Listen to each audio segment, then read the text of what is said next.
Welcome to Taking Care of Business on Koerner Radio News Talk 1180 for the best, the absolute best, in Saturday Talk Radio at 1 o'clock and on 1230 KGEO at 10 o'clock Saturday, and for the best in Wednesday Talk Radio on 1410 KERI at 1 o'clock.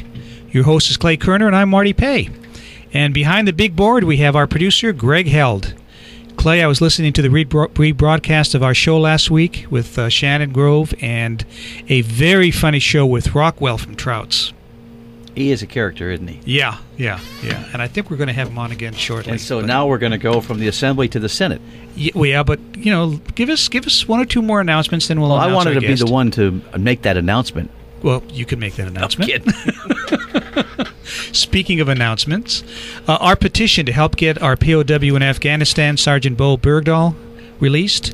We are over 110,000 signatures, and that was done in approximately 6 weeks. Isn't that awesome? So the word's out on this. And also, we saw an article in the Wall Street Journal or the Fresno Bee? It was the Sacramento paper, and Sacramento. Actually, it was actually online too. I saw it online this morning. That's awesome. Yeah. So it's we're putting the pressure on, and unfortunately, with POWs, that's what it takes. You need to keep them in the limelight, otherwise they're forgotten, and then they come back not alive. So Well, it's interesting when you think about how the Obama administration is negotiating with the Taliban. Supposedly. Right now. Yeah, supposedly. Yeah. But it's not a prisoner exchange. No. And they are supposedly negotiating. Another petition we need to pay attention to is the initiative to change our legislature back to a part-time legislature. We need all the signatures we can get before July 1st. That's the drop-dead date to get it on the 2014 ballot. So please look into that. A part-time legislature would change things around here in California. Marty, you and I were in Sacramento the last couple of days, and we went to the Senate. Compliments of our guest. Yes, compliments of our guest. And I have to say that a part-time legislature is probably more than necessary. Oh, definitely. We could probably go to every 2 years. Well, look at Texas. Yeah. I know. And unfortunately, they have mostly insurance agents as legislators. I mean, can you imagine that? They're in trouble. Yeah, they're in deep trouble.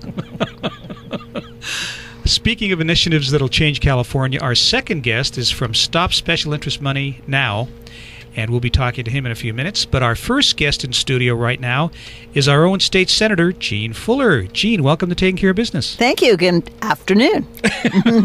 Afternoon, morning. It's on Saturday. So. Yeah, so it depends. We're on morning, afternoon. They've got us all over the place. We're the only Kern County syndicated show in Kern County. Actually, we are. Well, we're very glad to be with you. And when you were in Sacramento, I was actually worried for the legislature. I thought that they were in for a lot of trouble. If they would have let us talk, maybe. But Well, they did have limits for you standing behind and places you had to stand back, and didn't really have any available microphones. But I don't know, Gene. Your husband kept on telling Clay, shh. And I'm like, we had a great time, and it was really interesting. And I want to thank you publicly for the invitation to the prayer breakfast, which was wonderful. Thank you. And for the opportunity to visit your staff and visit the Senate. That was really nice of you to take us around. We had a great time. We appreciate you being there. We really wanted you to see what it's like, what a day in Sacramento is like. And we think that, prayer is really needed in Sacramento. And we had a lot of wonderful people come up from Bakersfield to give us prayer support. And I thought it was a really good program. And our speaker was from Bakersfield, too. Yes. We're going to have him on in a couple weeks. He was excellent. He spoke at the Bakersfield Prayer Breakfast, I think, 2 years ago also. Has a great book out, helps with organizational planning. So everybody should look forward to that show. Mm-hmm. It'll be a great show. And, I have to tell you, Gene, you were nice enough to let us see how things work at Sacramento. Mm-hmm. Or not work. When I got to Tehachapi this morning, I was kissing the ground. It was like, okay, any complaints I have about my job, I kind of put by the wayside. It's pretty dysfunctional up there right now. I think most people come back surprised at the level of animosity towards sort of Kern County lifestyle, I guess I would say, or fiscal values. It's surprising how you go from here to what you're doing that seems practical and down to earth, and it comes from a long history of our country's values. And you go there, and you really do feel the pressure on all sides that there's something not right about you, that you have the wrong attitude or aren't kind to everyone. So I was glad to have some support up there.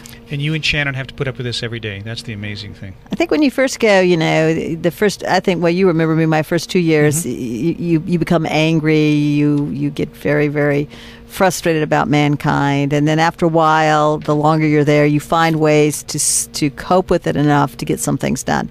It still makes you very, very angry, but you are more realistic about what's going to make a change, and that does help some. How do we change it? How do we change the climate in Sacramento? Not let alone Washington, but Sacramento. How do we change the climate? Well, I think the first thing is the easy answer is that we need to elect more politically conservative, fiscally conservative individuals. It doesn't matter. Right now, our crisis is that we don't have enough money in society to do the things we need to do, and we don't have enough jobs, and we do not have enough business support, too much regulation. And so we need fiscal conservatives, people who understand how to free business and free competition so that more money can float in the marketplace and help us with our current recession. So that's number one. I think number two, I think there's a variety of other things that we need to do, but from my standpoint, we need to defeat the tax increases that are going to be on the November ballot, because people are continuing to see if we just, they think that if we just add more taxes to the economy, we can just squeeze more lemon juice out of this lemon, and it's not going to work that way. But if they think they can continue to get money that way on initiatives, they will. They'll do it. We're having a conversation with our own state senator, Gene Fuller. Money. Everybody wants money. Yes, and that's what you noticed up there, right? Oh, didn't I? Every other bill is somebody's disguised or real ask for money. Exactly. And some of the things they were voting on, I couldn't believe there was any necessary to even vote on them. And then they have where they appointed a couple of different people to positions the other day when we were up there. And what they were doing was appointing their friends to high-paying positions. Yes. Is this standard up there? That's basically when a party comes in, as Governor Brown's new cabinet came in, he gets to appoint up to 3,000 appointees, and they are mostly very high-paid people, and generally they are all people who've worked very closely with those people in the past. I hate to put you on the spot, but when I was watching the vote, it was unanimous in most cases. Both Republican and Democrat voted for these people. Well, the reason why you see that happen is because in Rules Committee, which I'm on, we vet the people out, and the governor gets to have who he wants to have. Is basically we don't get to pick them; the governor gets to pick them.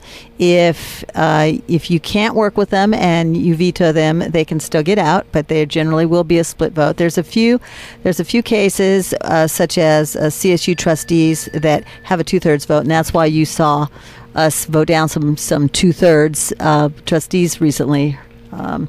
But ultimately, because you're in the position of can you work with them or not, that's about it. And so if businesses and people that we have in our community come forward and say, even though the resume wouldn't be something we would pick, these are people that we want to work with, then we go ahead and we vote for them and we put them out. But remember, we don't have the power except on the 2/3 vote ones to stop them, and there's only a handful of those. And that's going to end after the next election, I'm guessing. It's very likely in the Senate that the Senate Rules Committee, which is where that 2/3 vote resides, could go away if we aren't able to hold the 2 seats. And after redistricting, the registration projections are not very good for those 2 seats. Then they will not need us even for those votes. There will be a supermajority on the majority Democrat side. So I guess we can look at or expect Proposition 13 to possibly go away, as well as increased taxes.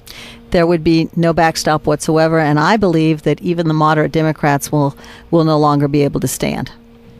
Incredible. What 2 seats are those that we're looking at that are really crucial? Well, there are 4 candidates running, and one of those seats is SD5, and another one is SD 27, and basically I'll give you the names of the candidates because that's easier, because these are new numbers and people aren't familiar with where they are. But in this sort of Ceres area is Bill Berryhill, and Todd Zink down in the Thousand Oaks area, and George Plesha down in the San Diego area. And we have to hold at least 3 of those, and there's one more, Jeff Miller, in the Corona Norco, and those seats have all been rearranged, in other words, redrawn, and so the numbers are very difficult for Republicans to win, and of those 4 we have to hold 3.